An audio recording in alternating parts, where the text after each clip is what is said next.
Hi friends, welcome to the channel. And in this video I will also show you how to share your Instagram post to your Snapchat story. Friends, please don't forget to subscribe to our channel. Be sure to put your likes under the video and also write your comments. And friends, let us get started with you. First, please open the Instagram app on your device and then go to your page. Choose the publication that you want to share. Next, under the post, click on that airplane sign. Next, copy the link. You can exit Instagram and open the Snapchat app. Take any picture on your camera with Snapchat.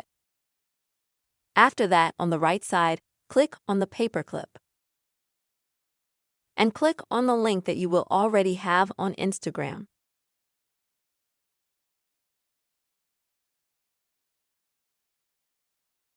After that, click on Add to Snapchat.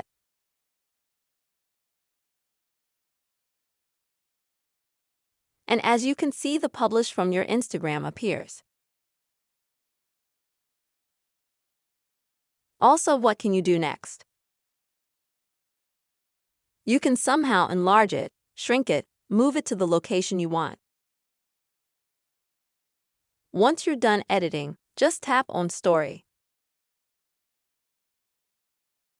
And now there will be a story published on the Snapchat app with your Instagram post. Friends, I hope you found this video useful. You have seen how you can share a publication from Instagram to Snapchat story. Please don't forget to put your likes, be sure to comment, and also subscribe to this channel. See you soon.